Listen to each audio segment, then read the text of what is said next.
Alright, so first upload of 2023. Happy New Year, first of all, to all. And to usher in the new year, I thought that I would do a video highlighting a couple of things to keep an eye on heading into 2023. It's totally fair to say that 2022, in so many ways, was a very unconventional tennis year. And between certain trends at the end of 2022, as well as circumstances changing a bit heading into 2023 on many fronts, you do wonder what a return to relative normalcy will look like heading into the new year. So without further ado, here are 3 things to keep an eye out for heading into 2023. Real quickly before we get started, if you end up enjoying this video, it would be much appreciated if you could drop a like, help the video perform better in YouTube's algorithm. Additionally, going into 2023, I would like to at least get to 1,000 subscribers, so your subscription would also be much appreciated.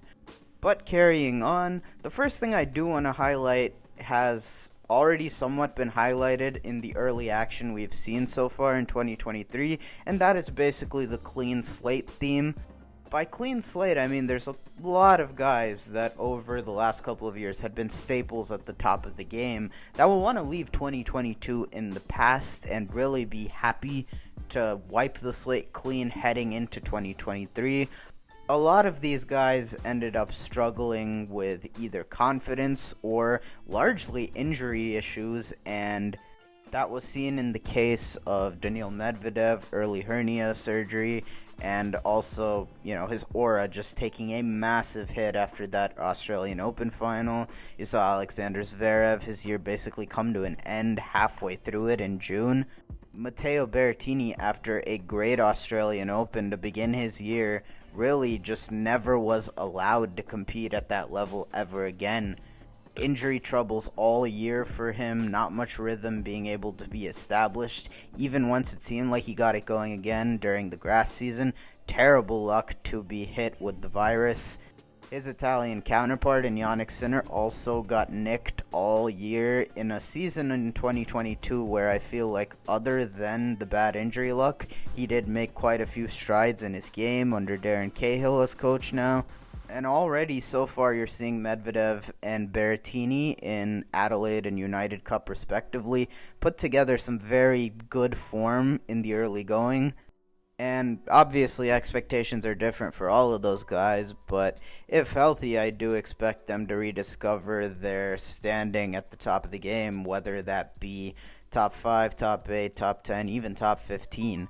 And at the very least, relative to all their expectations, I do think that each of them, by the end of 2023, will be in a spot where you can say they're trending upwards.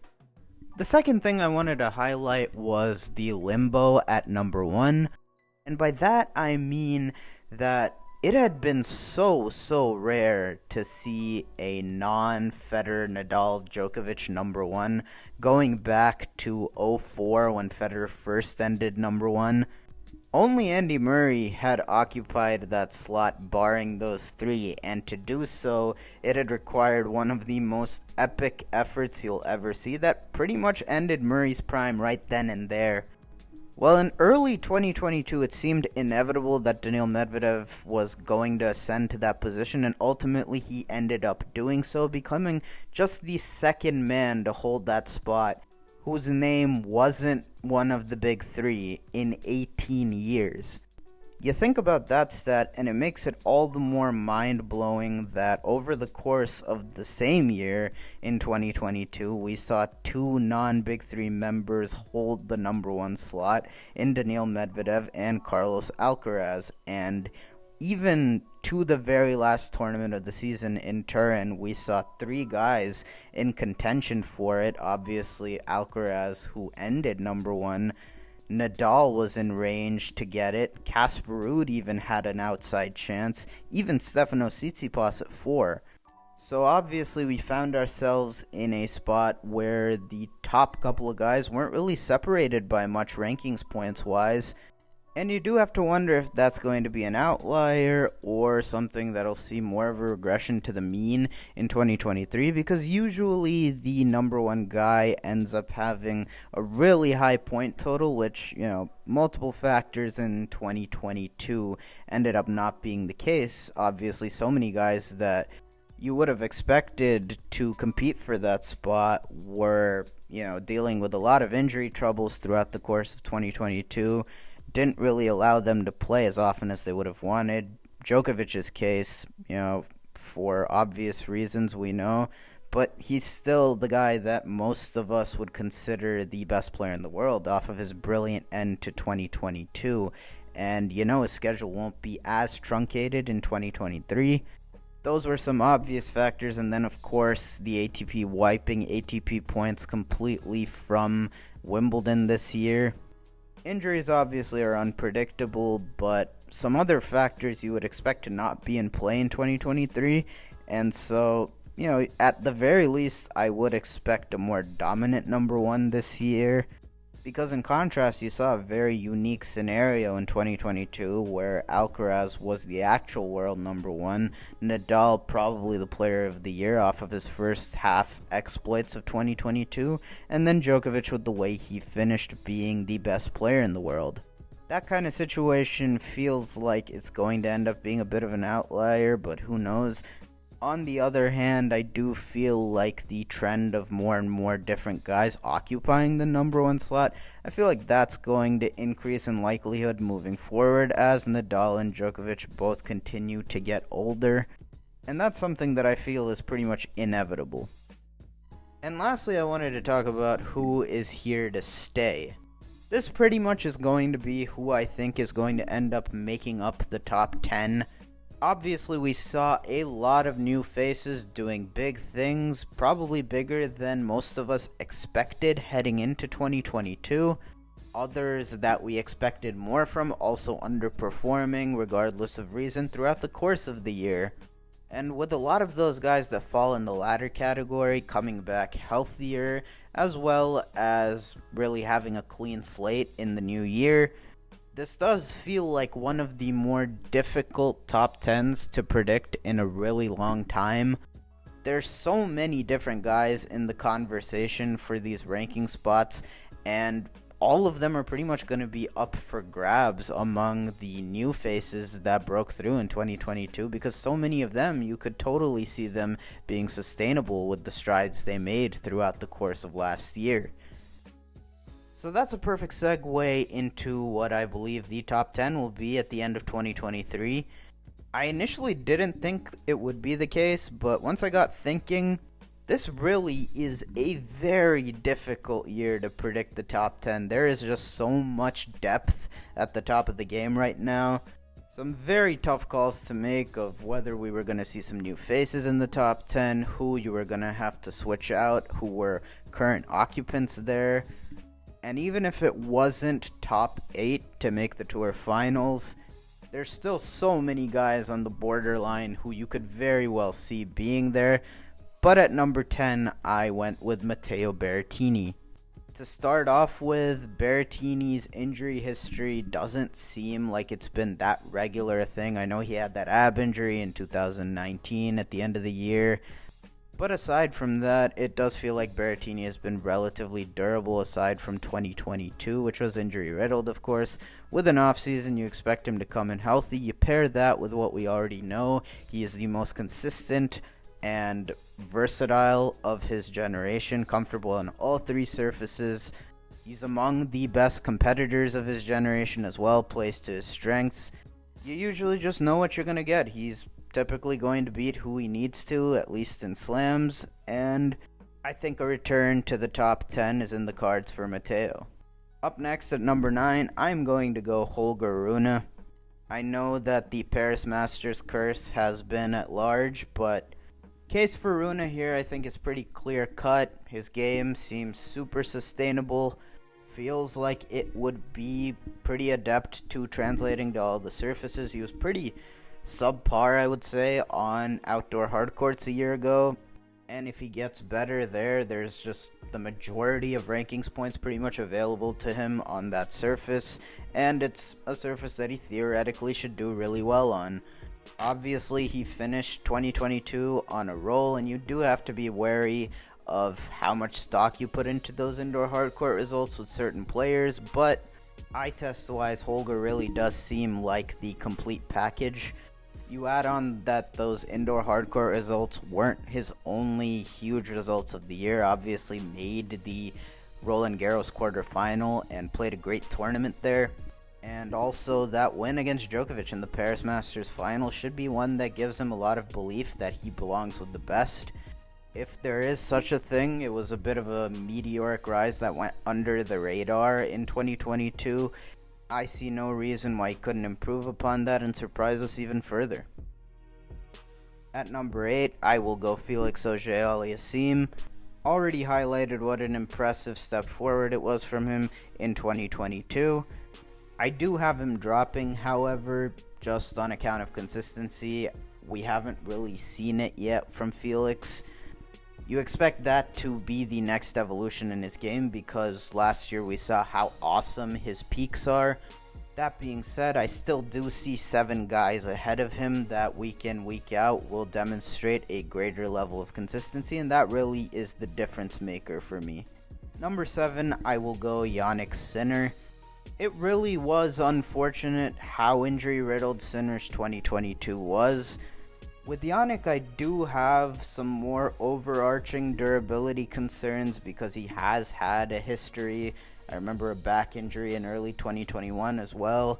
But when healthy, he's just really damn good. And as of last year, he cemented that he was dangerous on all the surfaces.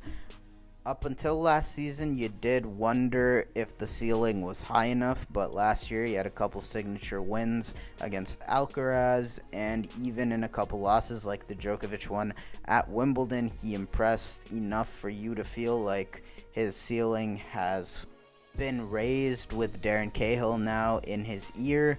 And I'm going to gamble on health permitting him to return to the top 8 as he was at the end of 2021.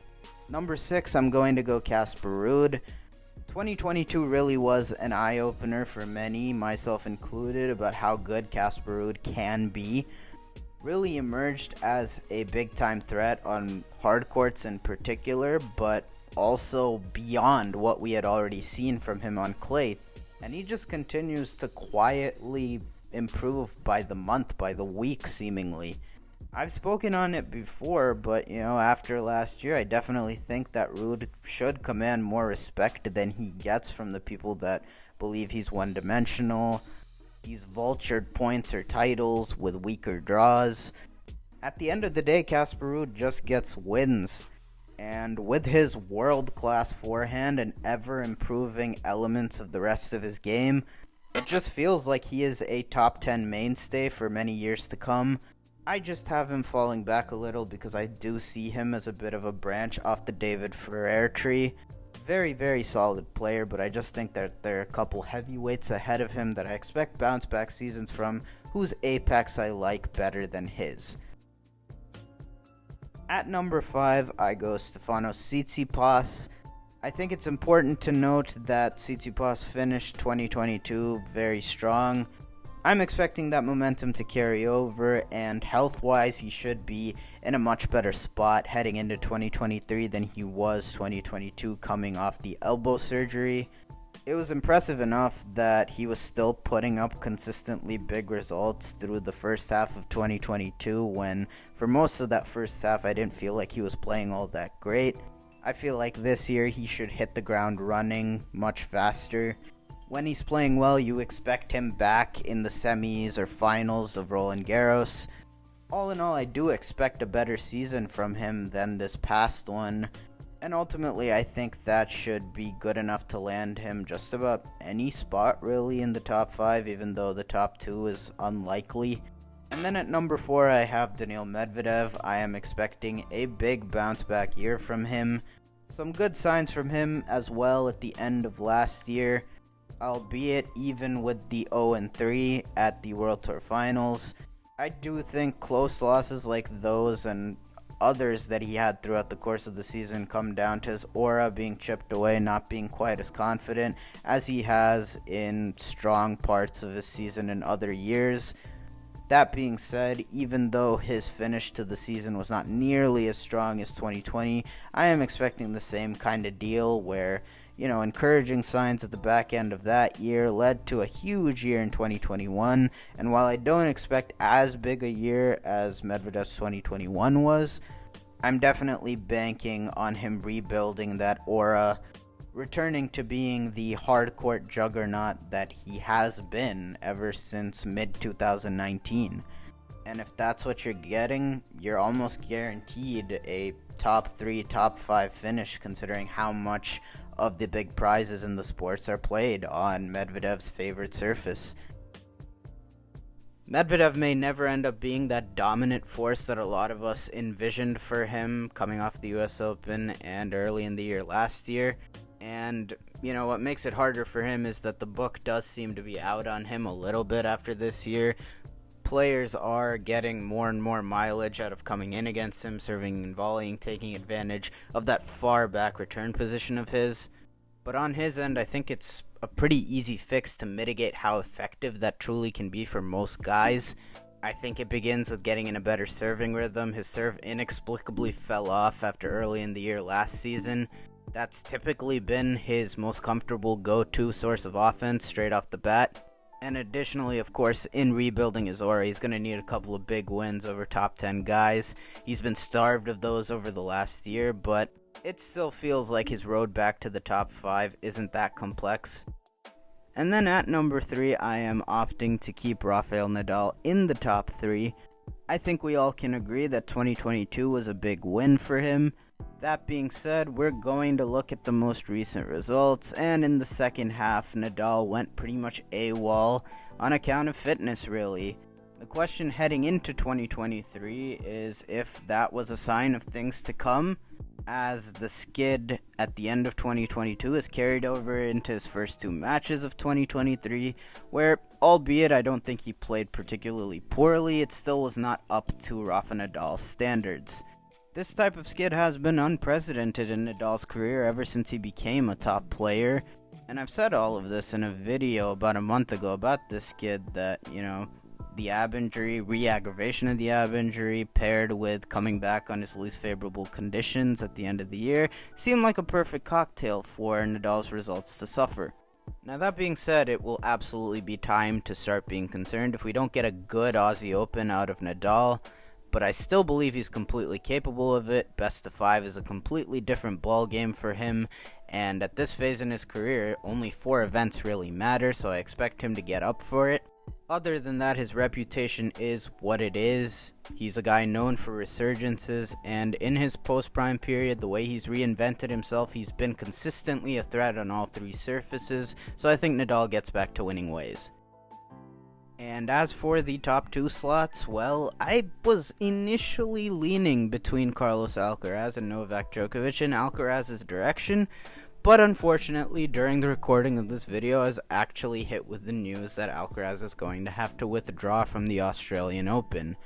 As simply as I can put it, the reason I was leaning Alcaraz number 1 again was not because I don't think Novak Djokovic is the best player in the world. Right now, I do believe that, but even in 2021, when Djokovic won 3 slams, that number 1 race between him and Medvedev came down to the last couple events. And as I said before for Nadal, this is applicable for Djokovic too. Those 4 events, the majors, are what matter most at this phase in their career. Both guys are going to schedule prioritizing those events, and being number 1 is just going to be harder as you make your schedule more and more sparse.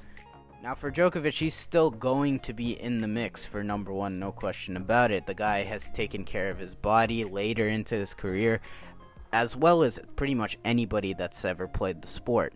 But I did feel with Alcaraz having shown such consistency last year, proving himself in any event from the 250s up to the slams, and already being a great clay and hardcourt player, with skills that should translate to just about any surface. That paired with the lack of holes in his game, really, we've all acknowledged his game is awesome all around except for his serve, and just pairing all that with his consistency and his youth, which almost ensured improvement, I think there's no doubt that he's going to be contending for that number one spot for years to come, having already gotten one under his belt. But this news of him being unable to play in Australia this year really is going to put a wrench in him being able to take that spot this year, I think. And so I give Djokovic the nod to finish number one for an 8th time in 2023. He continues to show no sign of slowing down, and for the field, that's just going to be a handful on any surface. Novak also has gotten this post-prime thing on lock. He continues to fine-tune some of the intricacies of his game. Only real questions are going to be about his scheduling. We already know he's going to get to play Australia this year, but North America remains a question, and now we know he's not going to be able to play there in the Sunshine Double with the mandate being extended into April. Still plenty of time there for that to change between April and the North American swing and US Open. That remains to be seen. But the guy is a big favorite right now at Australia and Wimbledon. You'd be hard-pressed to bet against him at either of those venues, and a multi-slam season's typically going to be enough to snag that number one spot. But all in all, it is shaping up to be a very exciting new tennis season in 2023. Those are just some of my predictions and overarching themes to keep an eye on heading into the new year. Australian Open on deck, very excited for that, but that'll do it for this video. Thank you all so much for watching if you made it this far, and of course, I will see y'all in the next one.